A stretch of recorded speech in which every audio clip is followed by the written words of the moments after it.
Bonjour.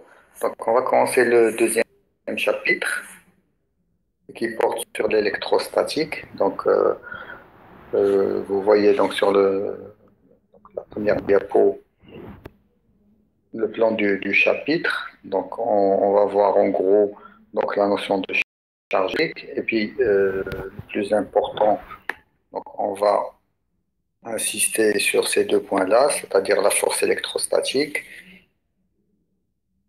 le champ électrique, électrostatique, le potentiel électrostatique. Bien sûr, nous verrons euh, avec ça donc l'énergie potentielle électrostatique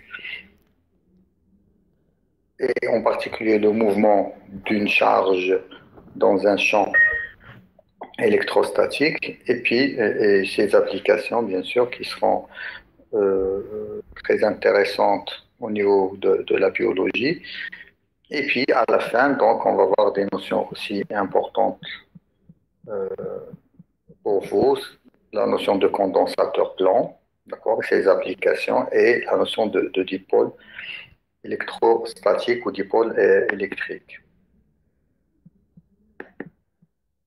Bon, alors, si on veut définir l'électrostatique, donc c'est une discipline qui aura pour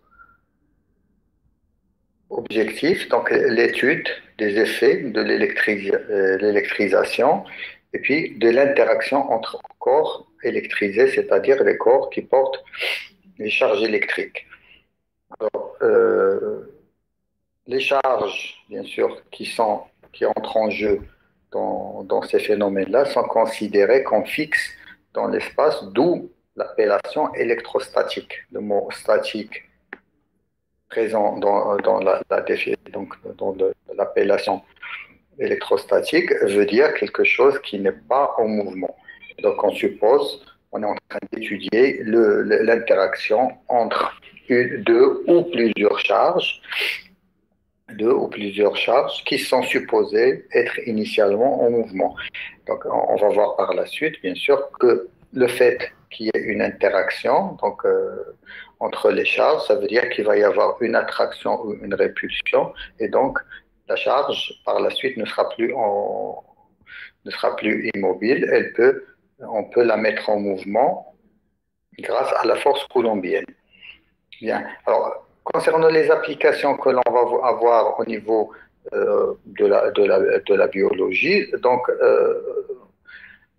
ça, je pense que j'en ai déjà parlé lors de la première séance donc de l'introduction du cours. Par exemple, les membranes biologiques. La membrane biologique peut être considérée comme un condensateur. D'accord. Et donc, au sein de ce condensateur, au, au sein de la membrane biologique, on va avoir va régner un champ électrique qui aura pour effet donc, de déplacer les charges, en l'occurrence les ions de sodium et de potassium, et donc de les drainer vers l'intérieur de la cellule. Une autre application bien aussi, donc par exemple les protéines. Alors au niveau des protéines, donc, vous avez les acides aminés qui sont chargés et donc vous avez des fois une répartition qui est de charge qui est non uniforme et donc ça peut avoir un effet sur les interactions moléculaires. On va voir aussi que par exemple lorsqu'on met des protéines dans un champ électrique et on les accélère, ça nous permettra de faire une espèce de tri donc des protéines en fonction de leur masse.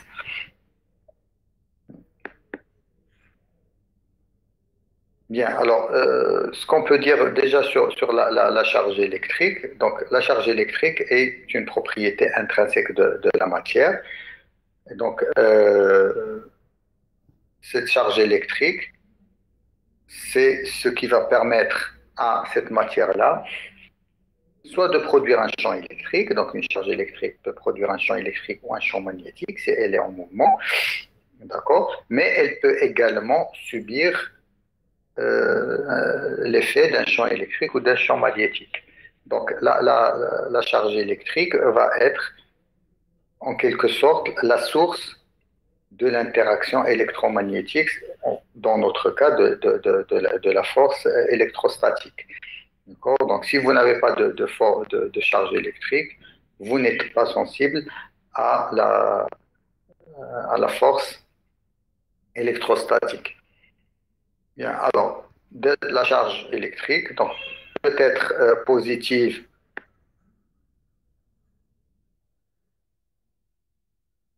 La charge électrique, je disais, la charge électrique peut être positive ou négative. D'accord? Donc, on peut avoir une charge positive, par exemple, c'est le proton, une charge négative, c'est l'électron. Et donc, on peut bien sûr un déplacement de charge par la suite, comme un déplacement d'électrons, peut produire un courant électrique. Et donc, ça peut être, on peut expliquer donc, la conductivité électrique dans des liquides, par exemple, par un déplacement de charge. L'exemple de charge positive, bon, c'est le proton, mais c'est également le noyau. Donc, le noyau atomique, vous l'avez vu au premier semestre, donc le noyau atomique est chargé positivement.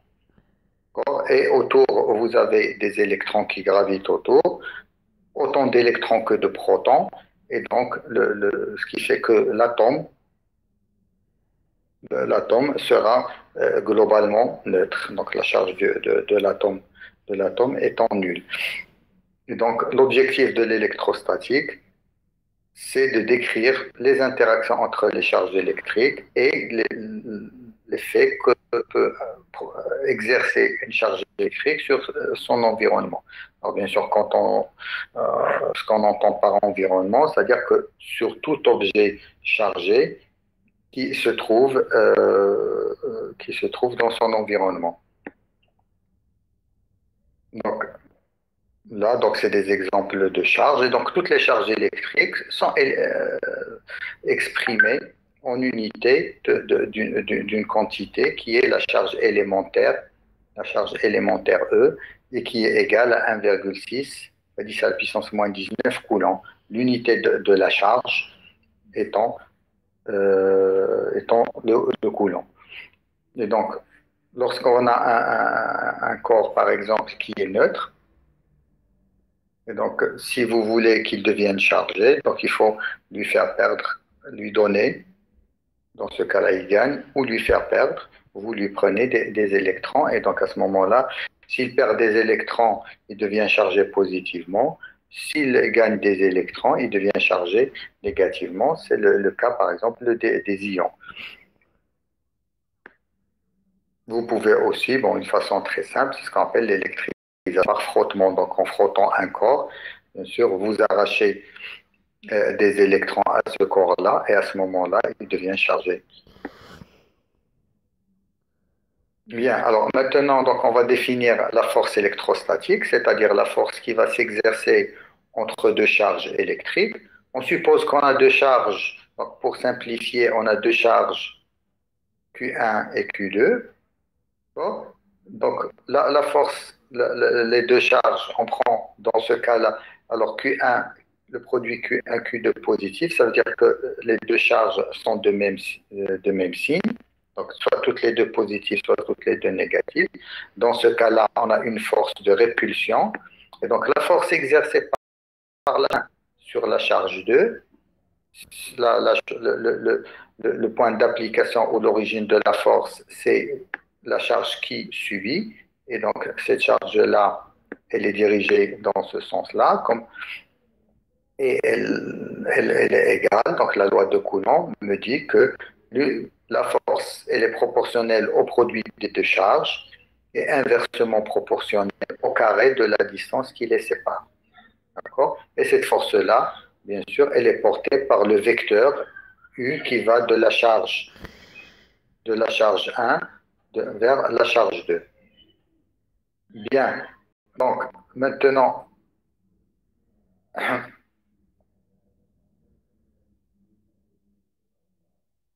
K, c'est la constante de proportionnalité, bien sûr, c'est 9 fois 10 à la puissance 9, ça vous connaissez déjà donc cette constante-là. On peut l'exprimer, bien sûr, en fonction d'une caractéristique du milieu.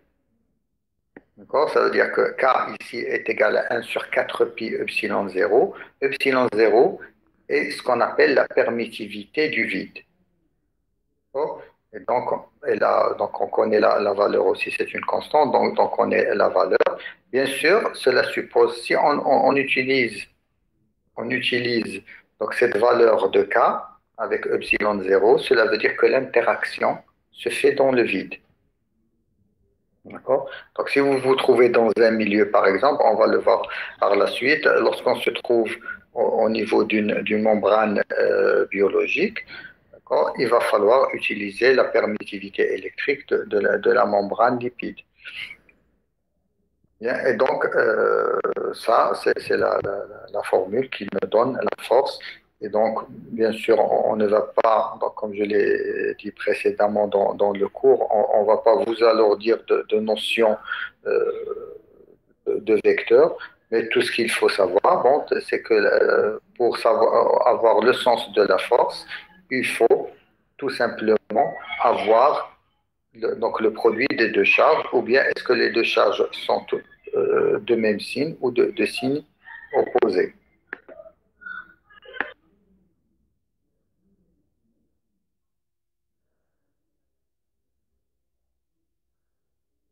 Alors, bien sûr, la force exercée par la charge Q2 sur la charge Q1, c'est cette force-là. Son origine, c'est le point où se trouve la charge Q1, et elle est égale à moins F1,2. Tout simplement, le principe de l'action, de la réaction. Bien sûr, on a vu, c'est ce qu'on a dit au début, les deux charges sont initialement au repos, mais une fois qu'il y a une interaction entre les deux charges, bien évidemment, la charge Q2 va se déplacer dans ce sens-là et la charge Q1 va se déplacer dans ce sens-là, et donc elles ne seront plus au repos, elles ne seront plus immobiles.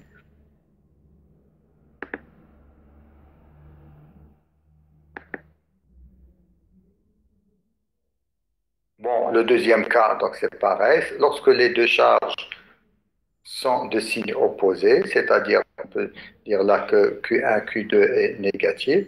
Dans ce cas-là, donc là, il y a une attraction entre les deux charges et les deux forces donc sont dirigées. Donc la force exercée par Q1 sur Q2 est dirigée dans ce sens-là, et la force exercée par Q2 sur Q1 est dirigée dans ce sens-là, mais auront toujours le même module.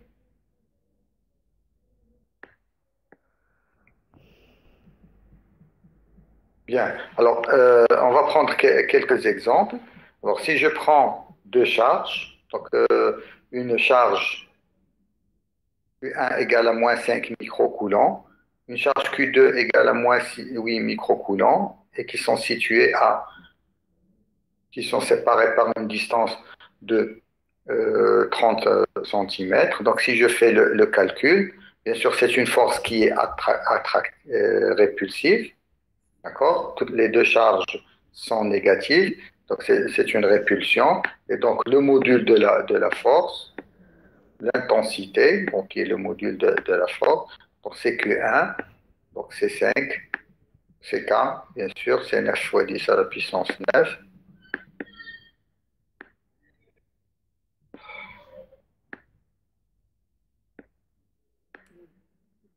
Donc ça c'est K.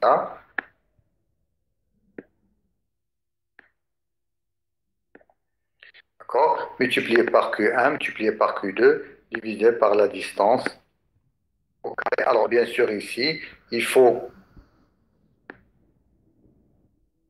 il faut convertir Q1, un microcoulomb, c'est 10 à la puissance moins 6 comme un micromètre. C'est 10 à la puissance moins 6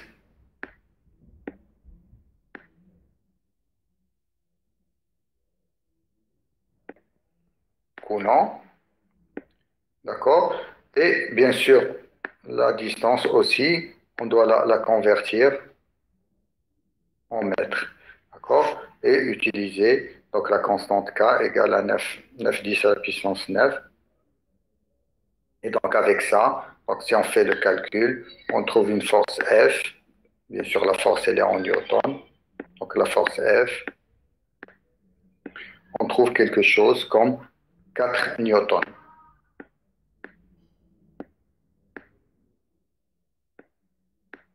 Donc si je fais le calcul, je trouve F égale à 4 newtons. Alors bien sûr ici, c'est une force qui est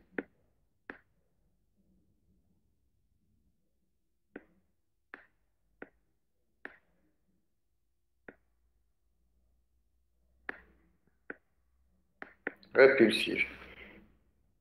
D'accord? Donc une répulsion, si vous voulez.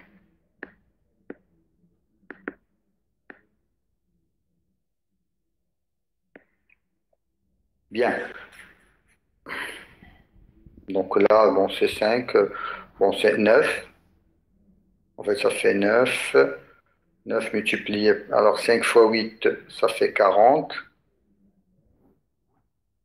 40, c'est ça. 5 fois 8, ça fait 40. Fois 9, ça fait. Bon, 4 fois 9, ça fait 36. Et vous divisez 36 par 9. Donc là, je ne sais pas. Donc la valeur, elle n'est pas. Bref, je pense qu'on trouve 4 newtons si je ne me trompe pas. C'est moins 5. 8, donc c'est 9. 5 fois 8, ça fait 4. 4 fois 9, 36. 36 sur 9, ça fait 4. Donc, voilà. 36 sur 9, ça fait 4. Voilà. Et donc, on trouve 4 newtons. Bien. Alors, le deuxième exemple est un peu plus intéressant. Donc, on va le reprendre en détail en TD. Donc, c'est l'atome d'hydrogène, tout simplement. Donc, vous avez le noyau et puis vous avez l'électron. Et là, vous avez une distance qui les sépare. Alors, bien sûr, vous avez une force d'attraction. Et donc, la force F, elle est égale à quoi? Donc, on module la force électrique, électrostatique, c'est K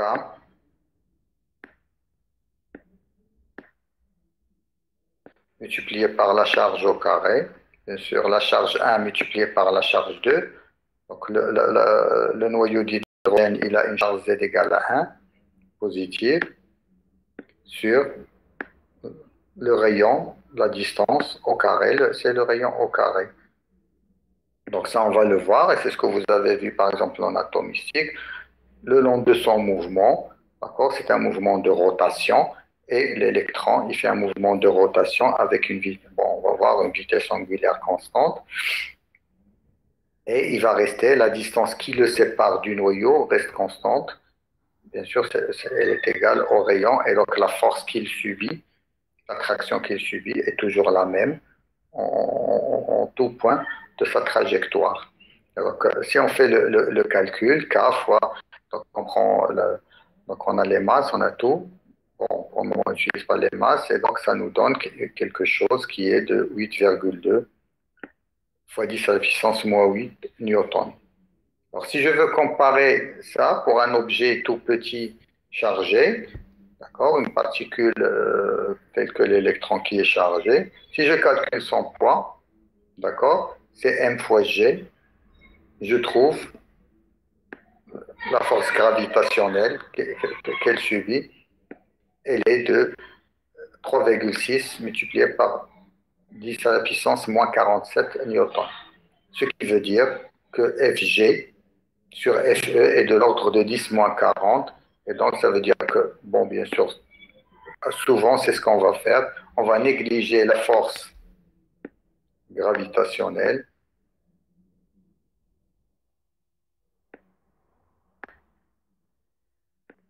devant la force électrique pour tous les objets donc de faible masse.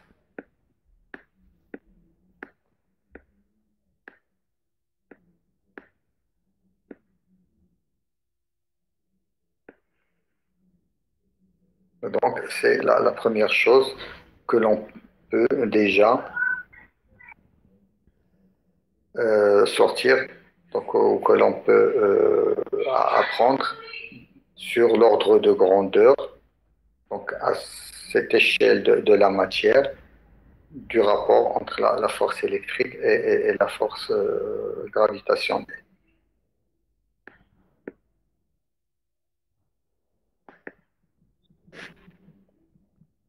Bien. Alors, on va voir une notion très importante. C'est la notion de champ électrostatique. Alors, pourquoi est-ce qu'on a introduit le champ électrostatique? Là, on a vu donc, le cas de deux charges électriques. Alors, maintenant, si vous avez, supposons qu'on ait plusieurs charges dans l'espace en même temps, d'accord? Et donc, on va aller dans ce cas-là pour étudier les forces qui s'exercent entre elles. On va, d'après ce qui précède, on sera obligé de considérer les forces 2 à 2 entre les charges 2 à 2. Donc, c'est quelque chose qui est quand même assez, donc, c'est assez lourd à faire. Et donc, on est obligé de passer par la notion de champ électrostatique. D'autant plus que dans ce qu'on a vu tout à l'heure, les deux charges étant séparées par une certaine distance. Hein, donc, ces deux charges ne se touchent pas. Et donc, on peut se poser, nous avons le droit de nous poser la question suivante. Comment est-ce chaque charge détecte la présence de l'autre pour qu'il y ait une interaction entre elles? D'accord? Et donc, c'est une force qui s'effectue, qui agit à distance. Et donc, comment est-ce qu'on peut expliquer ça? Eh bien, tout simplement par le fait que la première charge, par exemple, on va prendre une charge grand Q, d'accord? Ou bien une charge de grand Q. Elle va créer un champ électrique. D'accord. Et donc, ce champ-là qu'elle crée, c'est ce champ-là qui va attirer ou repousser donc l'autre charge, selon bien sûr ça. Et donc, ça veut dire que maintenant, au lieu de voir le problème en tant qu'une interaction entre deux charges, on va maintenant interpréter la question comme étant l'interaction ou bien l'interaction d'une charge avec le champ électrique créé par une autre charge. Et c'est réciproque. On peut aussi interpréter ça comme étant, bien sûr, l'interaction de la deuxième charge avec le champ électrique créé par la première. Et donc, l'expression du champ électrique est la suivante. Donc, E égale à K, donc 1 sur 4 pi epsilon 0, K, multiplié par la charge qui crée le champ électrique, divisé par la distance au carré. Suivant le vecteur U qui part, donc le vecteur U, c'est celui-là. D'accord? Donc, si je reviens à ce que j'ai écrit tout à l'heure, la force exercée par, par la charge grand Q, la force exercée par la charge grand Q qui se trouve là sur une charge petit q qui se trouve quelque part dans l'espace, elle est égale à la charge q, petit q, qui subit la force multipliée par le champ électrique créé par la première charge. D'accord? Et donc, le champ électrique créé par une charge, c'est ce qui va servir en quelque sorte de messager ou d'intermédiaire de cette charge-là avec les autres charges. Et donc, c'est en créant un champ électrique que que cette charge-là marque sa présence.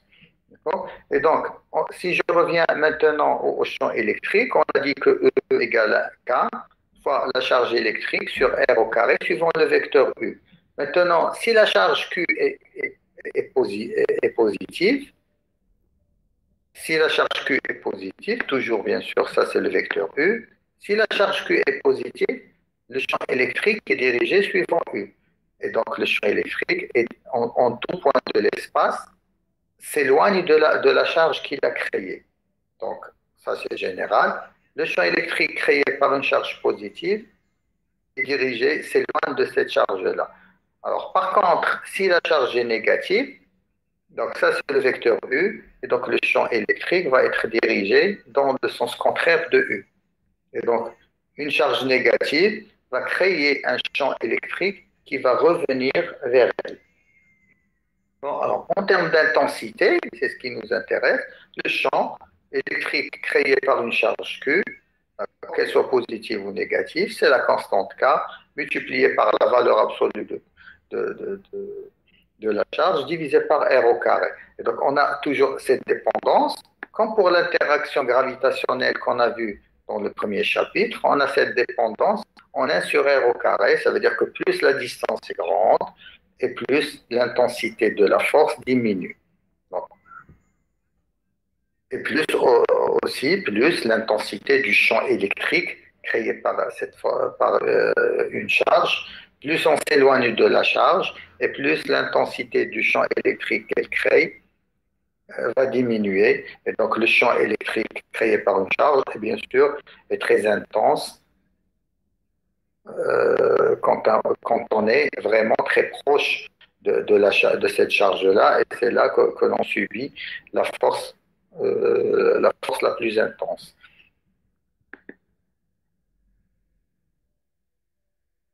Bien, et donc ça c'est juste l'intensité de la force, et donc l'intensité d'une force, de la force, c'est Q, la charge Q fois le champ E. Et donc, si je reviens en arrière, là aussi c'est très important, lorsqu'on a maintenant un champ électrique qui est dirigé par exemple dans ce sens-là, si la charge F égale à Q fois E, si la charge est positive, elle va se déplacer dans le sens du champ électrique. D'accord? Ça, c'est une charge positive. Si la charge est négative, donc vous multipliez le champ électrique par quelque chose de négatif, et donc vous avez un vecteur qui est dirigé dans le sens opposé. Et donc là, c'est la charge, le cas d'une charge négative. Et donc, c'est ce qui est résumé donc, ici. Donc, si une charge Q est positive, elle se déplacera dans le sens du champ électrique. Si une charge Q est négative, elle se déplacera dans le sens opposé au champ électrique. Bien. Alors, on va prendre comme un petit exemple. Donc, on place une charge ponctuelle Q égale à 2 microcoulombs, un point M, et on observe qu'elle subit une force électrique E égale à 10 millinewtons, donc orientée vers la droite, c'est-à-dire que dans le sens, donc c'est normal parce que si la charge va se déplacer dans le sens du champ électrique qui va aussi être orienté vers la droite. Donc, quelle est l'intensité du champ électrique? Donc, on applique tout simplement F égale à QE, et donc E sera égal à la force F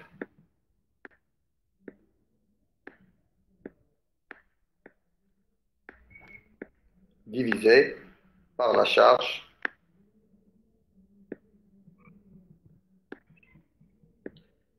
Q. Et donc là, bon, c'est le scalaire E.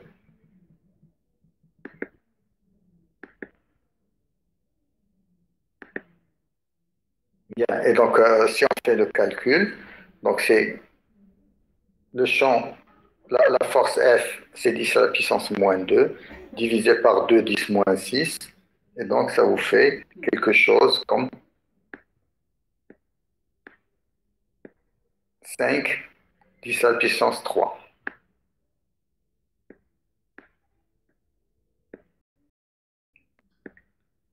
Ouais, 10 à la puissance 3. Alors, pour le moment, l'unité du champ électrique, donc j'ai oublié de le préciser, pour le moment, on va utiliser après, bien sûr, le volt par mètre, c'est ce qu'on utilise usuellement, mais c'est une force par une charge, donc c'est newton par, par coulomb.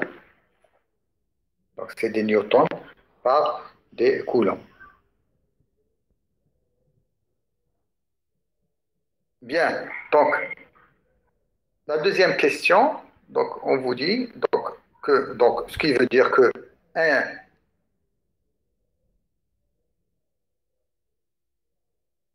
F égale à Q fois E, donc ça veut dire que lorsque vous avez un champ électrique qui a une intensité de 1, de 1 newton par coulomb, donc la force soumise par une charge qui s'y trouve est égale à la valeur de cette charge-là. D'accord? Donc en newton. Bien, alors si maintenant, quel sera le champ électrique au point M si on remplace la charge Q par une charge de 1 microcoulomb? Et quelle sera alors la force électrique qui s'exerce sur elle? Alors, au point M, qu'est-ce qu'on a dit? Au point M, on a une charge petit q qui subit cette force-là. Et donc, si on place une autre charge, le champ électrique, il n'est pas créé par la charge qui le subit, il est créé par autre chose. Donc, il est créé par exemple, d'après ce qu'on a vu jusqu'à maintenant, il est créé par une autre charge qui se trouve quelque part dans l'espace. D'accord? Et donc, ce qu'on a, nous, ce dont nous disposons maintenant, c'est ce qui nous a permis de nous affranchir de cette notion de deux charges à la fois. On dispose que de l'intensité du champ électrique. Et donc, la charge de 1 microcoulomb sera soumise au même champ électrique parce que le champ électrique est indépendant, bien sûr, de la charge qui le subit. Bien sûr, l'intensité du champ électrique est donnée par la distance, bien sûr, et par la charge qui le crée.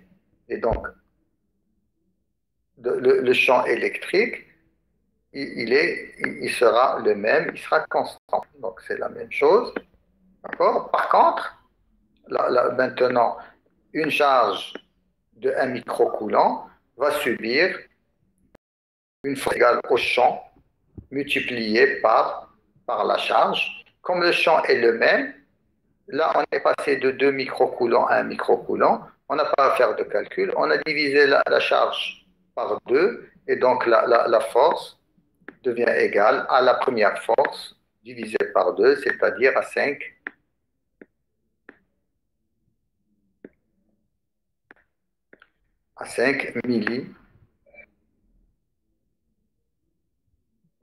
millinewtons.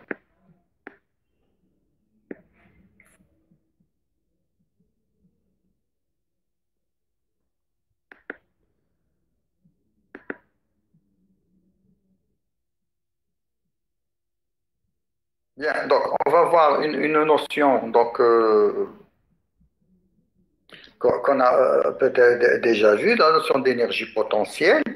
Donc, tout simplement, donc, si on utilise ce qu'on a vu dans la partie mécanique, une force F qui est égale à K, donc 1 sur 4 pi epsilon 0, Q1, Q2, fois, divisé par R au carré, si cette force dérive est une force conservative, d'accord, à ce moment-là, tout simplement, il existera une fonction EP telle que F égale à moins D2EP sur D2R. D'accord? Donc, de manière générale, donc, Q1, Q2 sur 4 pi epsilon 0, K, fois D2R sur R au carré, et donc l'énergie potentielle va être définie, est égale à moins D2EP sur D2R, ce qui veut dire que EP, tout simplement, par intégration, sera égal à K multiplié par Q1, Q2 sur R. On peut aussi donc, utiliser donc, le travail. Donc, si la charge Q2 se trouve, je suppose que la force est une force répulsive. La charge Q2 se trouve initialement en A, elle est repoussée par la charge Q1, elle se retrouve au point B. Le travail nécessaire pour déplacer la charge de A vers B, c'est l'intégrale de A vers B de la force fois D de R, donc ça on l'a déjà vu. Et donc ça me donne l'intégrale de 1 sur R au carré, c'est moins 1 sur R. Et donc ça me donne Q1, Q2 sur 4 0, 1 sur RA moins 1 sur RB. D'accord? Parce qu'il y a le signe moins. Et donc, on va définir l'énergie potentielle. Donc, le travail, c'est moins la variation de l'énergie potentielle. D'accord? Et donc, ça me donne que le travail, l'énergie potentielle, donc on peut la sortir à partir de là, c'est 1 sur 4 pi epsilon 0, Q1, Q2 sur R, plus une constante. Bien sûr, ici, si on a une force attractive, Q1, Q2 est négatif, d'accord? Et donc, ça va être, par exemple, dans le noyau d'hydrogène, ça va être K, moins K multiplié par Q1, Q2 sur la distance R, et on se retrouve de manière naturelle avec une énergie potentielle négative. D'accord? Donc, si vous prenez, par exemple, l'électron dans l'atome d'hydrogène, il va avoir une énergie potentielle, on va le voir, qui est égale à moins K, c'est-à-dire moins 1 sur 4 pi epsilon 0, fois E au carré, Q1, Q2 étant égal ici à E au carré, divisé par R, plus une constante. D'accord? Bon, quand R tend vers l'infini, la force, l'énergie potentielle devient nulle, et donc la constante est égale à 0. Parce que quand R tend vers l'infini, il n'y a pas d'interaction. Et donc, on peut, on peut dans ce cas-là, interpréter donc, cette énergie potentielle, donc ici, comme étant, c'est la charge Q2 qui se trouve dans le champ électrostatique créé par la charge Q1, ou bien c'est de la charge Q1 qui se trouve dans le champ électrostatique créé par la charge Q2. D'accord? Et donc là, on va le voir par la suite. Donc la variation D de EC est égale à moins D de EP, on l'a en fait déjà vu. Et donc, ça veut dire que ici, l'énergie potentielle peut être stockée pour être transformée en énergie cinétique. C'est le théorème de l'énergie mécanique, tout simplement.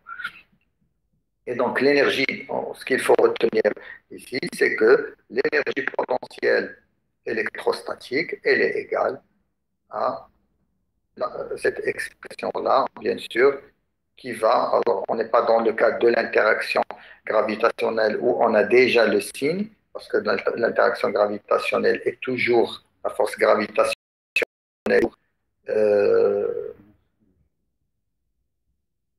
est toujours attractive. D'accord? Là, la force, elle peut être attractive ou répulsive. Dans le cas, donc ça c'est très important, dans le cas où on a une attraction, on se retrouve avec une énergie potentielle négative. D'accord? Donc si on a une répulsion, l'énergie potentielle sera positive.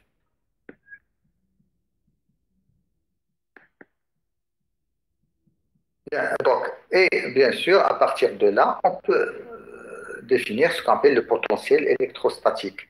D'accord? Et donc, le potentiel, l'énergie potentielle EP, je peux la définir comme étant le produit de la charge Q2 par un potentiel créé par la charge Q1, et c'est aussi le produit de la charge Q1 par le potentiel créé par la charge Q2. Et donc, on va définir le potentiel électrostatique par cette formule-là. Donc, par cette formule-là, V égale à K fois Q sur R plus une constante.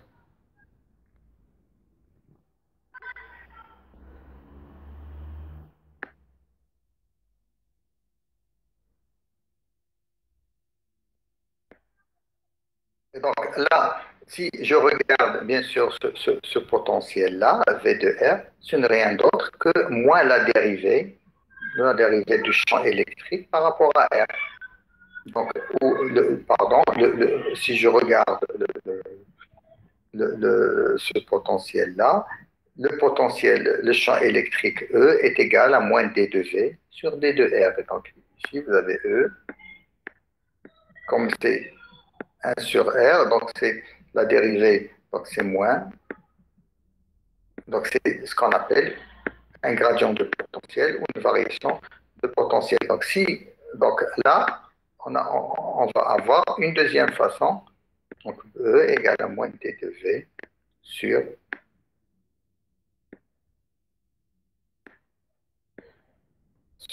D de R. Et donc, c'est ça, le potentiel. Et donc, ça veut dire quoi? On a encore maintenant, on interprète la force. Donc, on a dit que au lieu de travailler avec deux charges, donc on va réduire le problème à l'interaction d'une charge électrique ou à l'effet du champ électrique créé par une charge électrique sur une autre. D'accord? Et maintenant, si on veut créer un champ électrique, il nous faut tout simplement une variation d'une quantité qui est le potentiel électrostatique, dont l'unité, bien sûr, est le volt. Donc, ça veut dire quoi? Donc, vous avez V de R égale à KQ sur R. C'est-à-dire que lorsque la charge Q est positive, donc le potentiel, donc vous avez 1 sur R est une fonction décroissante, d'accord? Si vous multipliez par quelque chose de positif, elle restera décroissante. Et donc, si la charge est positive, donc là, c'est le sens de, de potentiel décroissant. D'accord? Si la charge est négative, 1 sur R est décroissant, mais vous multipliez par une quantité qui est négative, et donc ça devient une fonction croissante. Et donc là, c'est le sens c'est le sens des potentiels croissants. Bien sûr, comme c'est une fonction de R, donc les surfaces équipotentielles dans l'espace, c'est-à-dire les courbes ou les points qui ont le même potentiel V, ça va être des sphères, d'accord, de rayons ayant le même rayon R, d'accord, centrées, bien sûr, autour de la charge Q qui crée le potentiel. Donc, là, ce qu'on peut voir, donc, si la charge Q est positive, ça sera aussi valable pour si la charge Q est négative. Si la charge Q est positive, dans ce sens-là, qu'est-ce qu'on a? On a les potentiels décroissants, d'accord?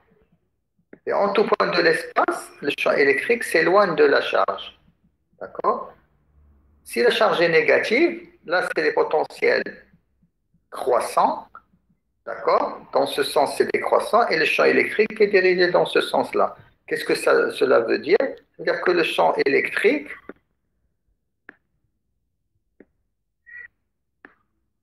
comme vecteur, c'est moins d de V sur d de R. Il est dirigé vers quoi? Vers les V, les potentiels V décroissants.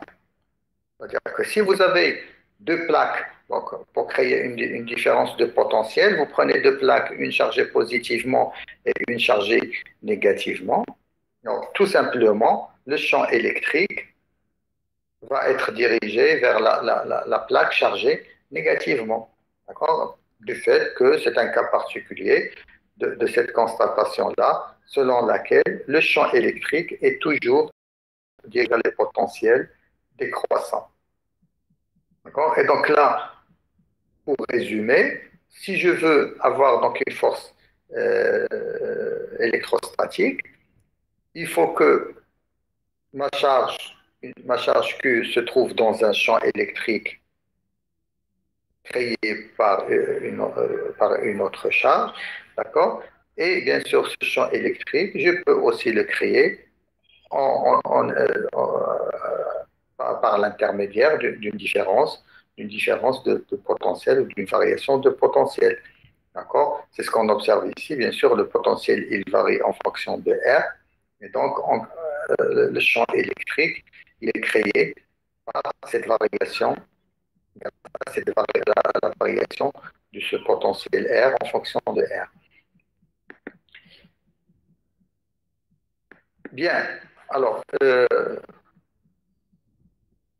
une petite remarque. Donc, on peut simplifier les choses énormément en faisant juste une analogie avec la force gravitationnelle. Donc, on sait que l'énergie potentielle gravitationnelle, c'est mg fois z.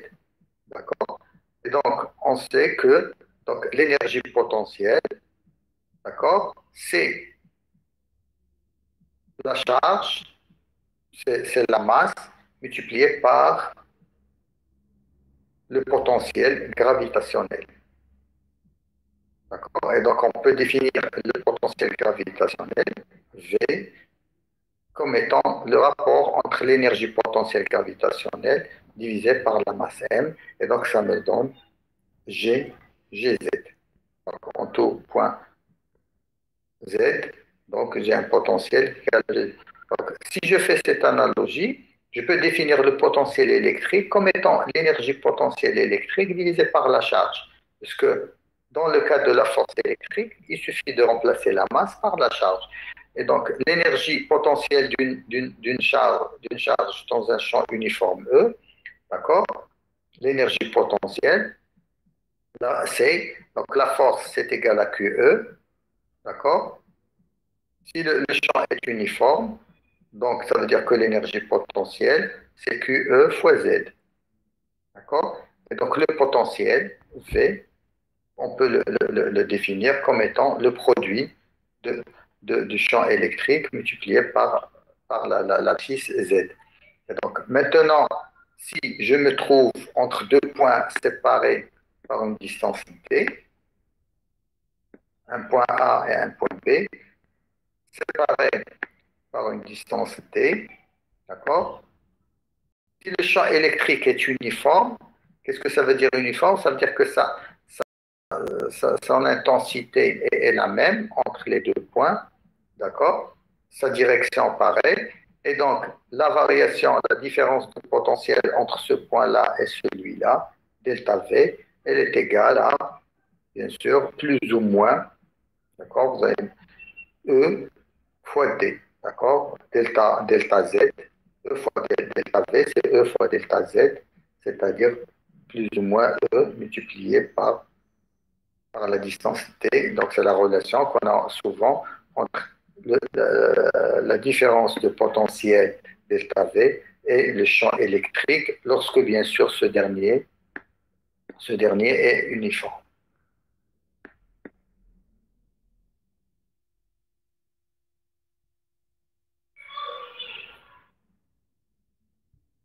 Alors, on va terminer par un petit exemple. Donc, on va essayer donc après de, de faire un exercice de TD. Donc, le potentiel d'une membrane biologique, c'est-à-dire la différence delta V, ici donc ce terme-là, donc c'est une application de ce qu'on vient de voir. Donc lorsque le champ électrique est constant, on a bien sûr delta V égale à 120 millivolts, d'accord?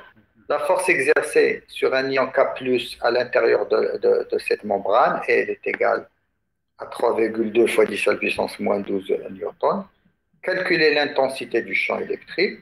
Donc, bien sûr, pour le moment, la force électrique, c'est Q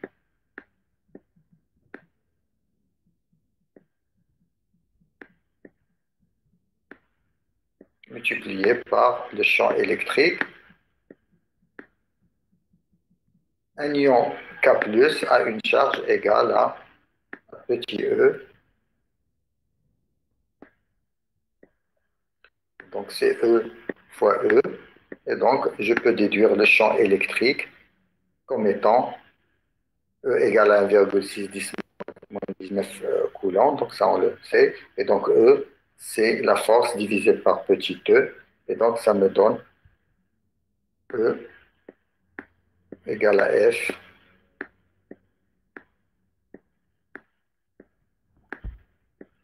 divisé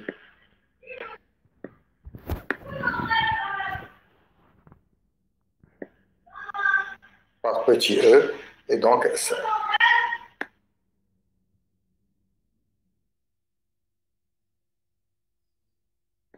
on obtient, donc si on obtient E égale à 2 fois 10 à la puissance 7 volts par mètre ou newton par coulomb. D'accord? Alors, par la suite, on va utiliser quelle est l'épaisseur de la membrane. Donc, la membrane, elle est comme ça. D'accord? Donc, quelle est l'épaisseur de cette membrane-là? Donc, on va dire que delta V, donc ce qu'on a vu tout à l'heure, delta V, c'est l'épaisseur de la membrane, que j'ai noté ici, petit l,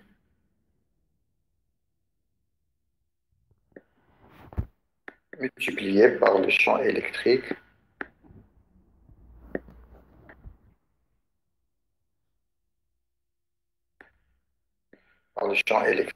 d'après cette relation.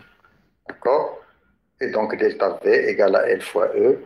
Donc, c'est 2 fois 10 à la puissance. Donc, ce qui veut dire que L, l'épaisseur de la membrane, est égale à delta V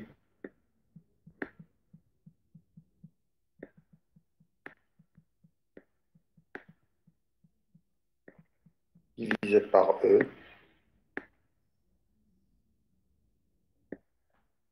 D'accord?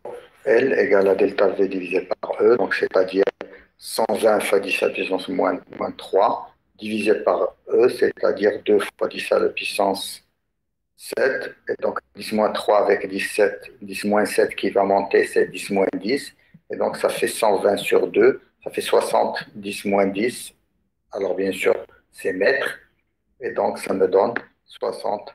L'épaisseur de la membrane cellulaire, elle est autour de 60 angstroms.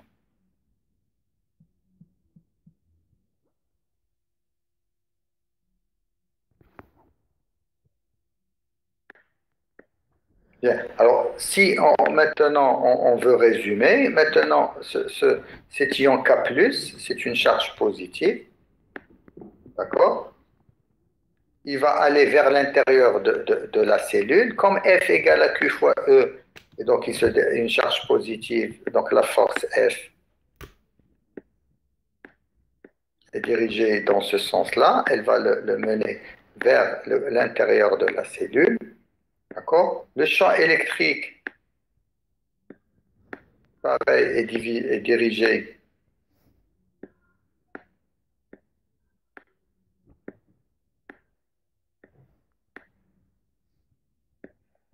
dans ce sens-là, ok?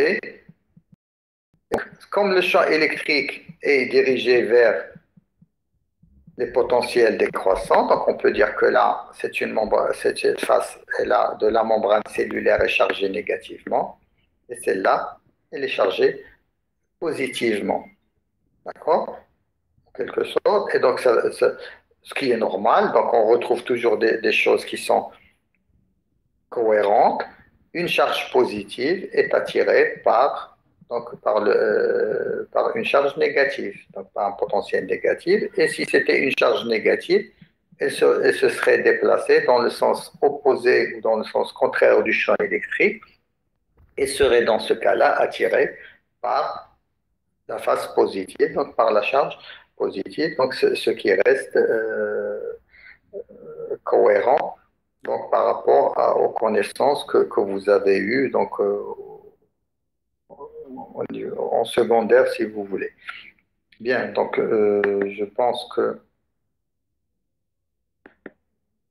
on va arrêter là. Et donc la prochaine séance, donc on va commencer par un exercice de TD. Et puis, on va essayer